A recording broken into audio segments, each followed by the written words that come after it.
Welcome to the kingdom. I'm Chris, and this is Good Enough Gaming.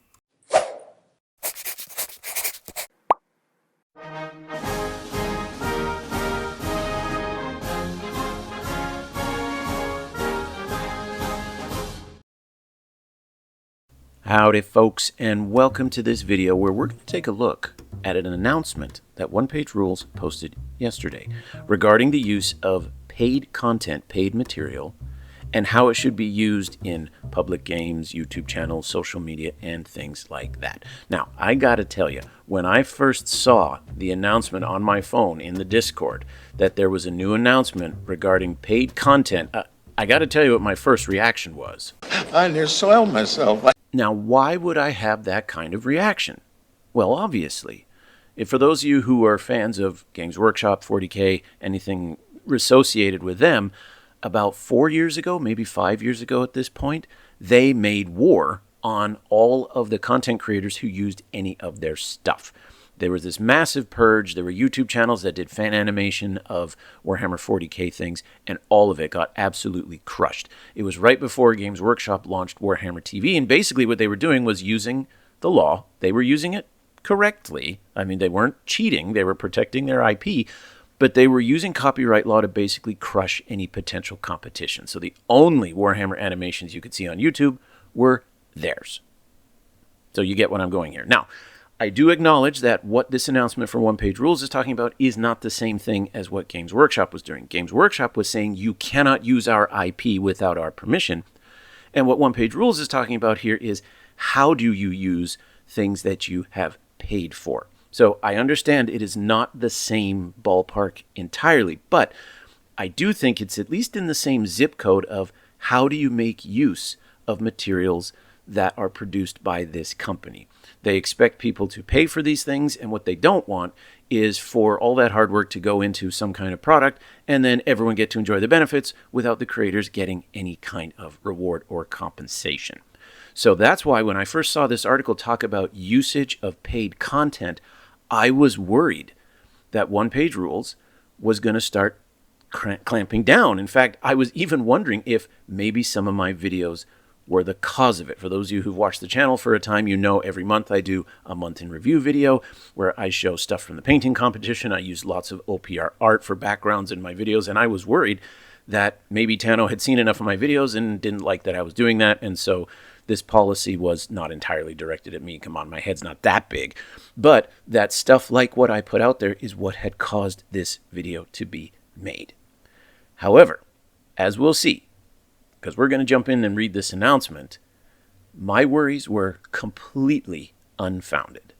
And once again, One Page Rules shows why, at least as a company, it is so much better than Games Workshop. Let's get into it.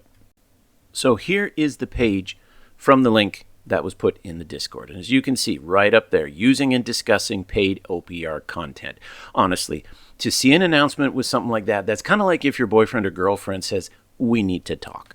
Something like that never ends very well. So let's see what he said, and let's talk about why this makes OPR such an awesome game and a system to work with. So we start off here. Hello, everyone. Here at One Page Rules, our mission to make accessible fun, blah, blah, blah, blah, blah. Fully supported features to help you jump into the game quickly. Like, okay, that's how all of these things start. They remind you how much you love them. They remind you how awesome they are. And then you're waiting for them to twist the dagger a little bit. And here's where I thought it was starting. However, we offer some paid optional content for our games, such as the advanced rulebooks, narrative campaigns, mission packs, faction books, Army Forge Studio, and more. These are often released as Patreon rewards. And let me put a plug for the Patreon, folks. You get that stuff for $5 a month. Think of how much you spend on lunch, and it's not even that much. Okay, pitch done. Moving on. Sold on Drive-Thru RPG or My Mini Factories, or released as part of a Frontiers campaign, these help enrich your games with new options, lore about our worlds, and provide fun scenarios and stories to experience. And I can say that definitely the mission packs alone are worth the $5. Now, going on. While our games are playable solo using our free and co-op rules, every game is better when played with friends or with the large and growing community of OPR players around the world. And that's true for our paid game content. And when I saw that, I thought, okay, here's where we transition. They're like, we want you to play with friends, but you can't just hand stuff out for free. That's what I was expecting. And then this is what they said. We certainly aren't expecting everyone at your table to need to purchase all of our paid content for you to be able to use it during games or chat about it online or in our official community spaces. That right there shocked the heck out of me. It shouldn't have, but in the modern world of big corporations and massive law firms, that's just what you've come to expect. So for OPR to say, we don't expect everyone to have bought everything. We don't expect you to have purchased the mission pack to play the mission pack. If one of you has it and one of you doesn't, go ahead and play it. That actually put me quite a bit at ease, reading that right there. So as I read the rest of it, I wasn't so tense and worried that I might have to make major changes to the channel. Okay, so moving on here. Over the years, we've seen the community get cautious and protective when it comes to talking about and playing with our paid content. So we wanted to release this article to put minds at ease and explain how we're comfortable with you sharing and enjoying the content you buy for the game with the people you play with and how you discuss it online. That right there is what separates one-page rules from a company like Games Workshop. Games Workshop would say, while we really want you to play our games, we want to follow the law. And basically what they do is they find a way to make sure they get what they want, but to sound like they really don't want to do it, but we got to follow the law. Whereas One Page Rules right here has started this paragraph with, we're afraid that you guys are getting too cautious, that you're learning the wrong lessons from companies that come crashing down on anyone who uses IP. It reminds me of a video I did a while ago where there was a 3D printing company that made cosplay materials. And it was Disney or Lucasfilm or someone went after them, maybe it was Microsoft, and said, no more Star Wars stuff, no more Halo stuff. They just stomped them flat. So when you see these massive global corporations doing stuff like that, yeah, that's exactly what we thought. And so what a difference it was to see a paragraph where OPR is like, you guys are self-censoring and we don't like it. So here's the guidelines for how to talk about it. And that's what they say in the very next sentence here. We wanted to clear things up.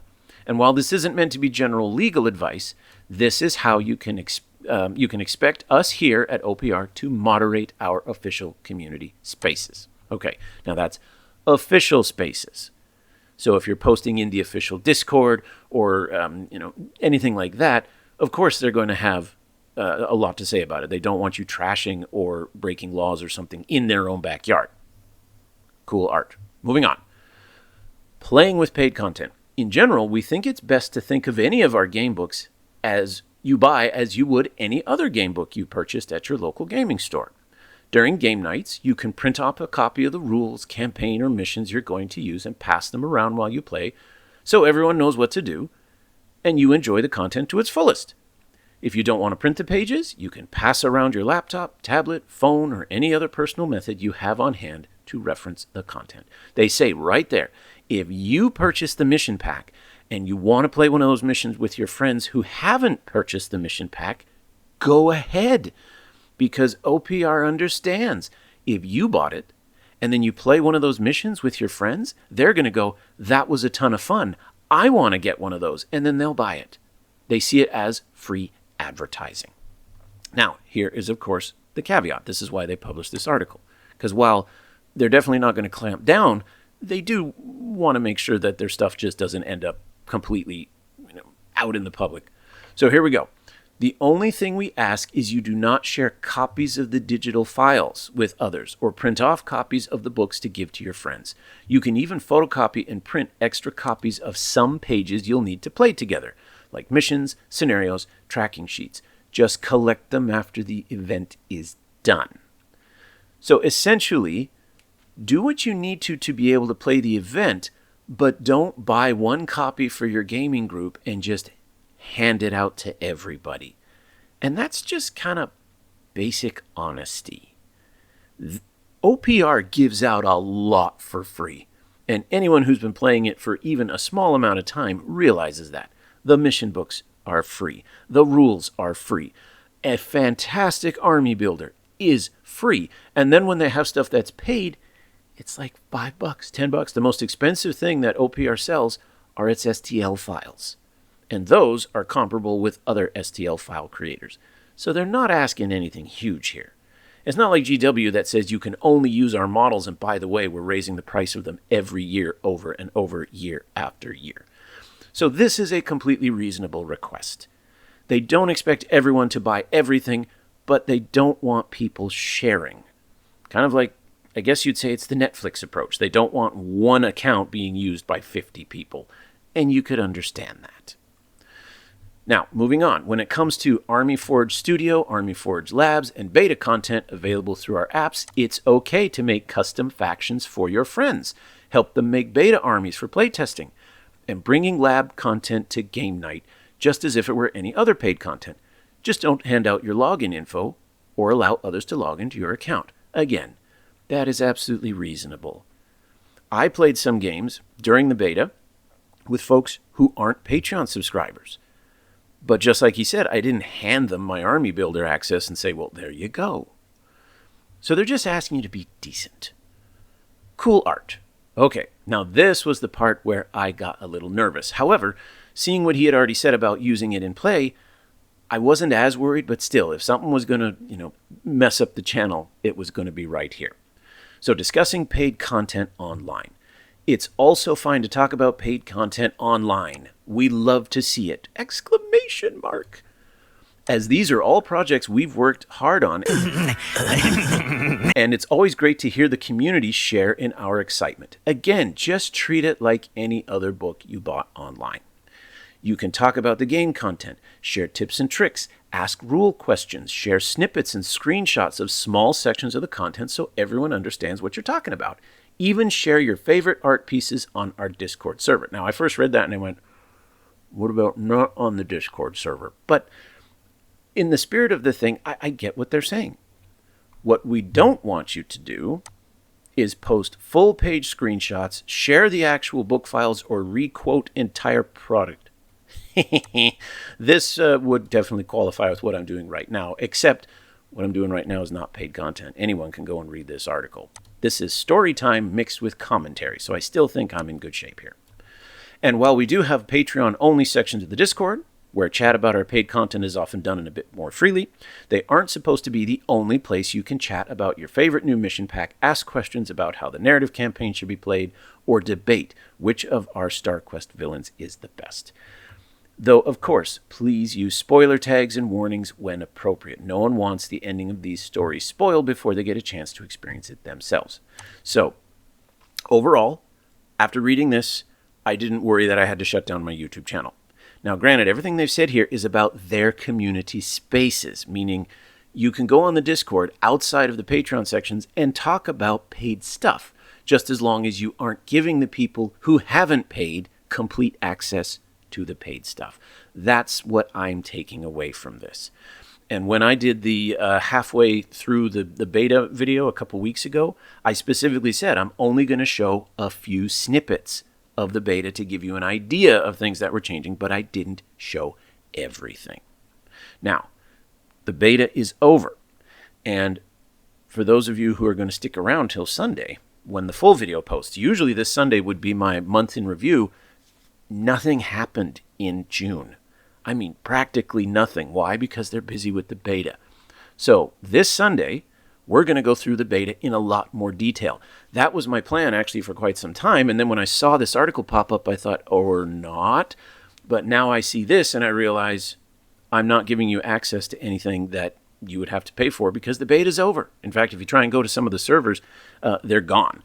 So now I'm talking about something that was. So I don't feel too bad about that. If I get shut down, well, then you'll know.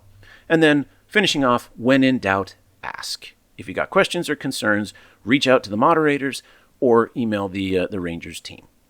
So what started as a legitimate concern that my channel might have to make some serious changes, instead turned out to be OPR doing what OPR does best. And that's making a game that people want to play, making it as accessible and available as possible, and not following the, shall we say, pathway that a lot of bigger companies like Games Workshop are doing in trying to put a stranglehold and milk its customers rather than build a rapport and establish a relationship with them. So, as I mentioned a bit earlier, this Sunday you're going to see a super in-depth review of the beta as we talk about what worked, what I think didn't work, and what we can hope to see in the new edition when it drops in a month or two. But until then, any comments below? What did you think about? Did you read this and think, it doesn't affect me at all? Was it something you expected? Anything, put it down below. Thanks for listening, and until next time, keep your dice on the table.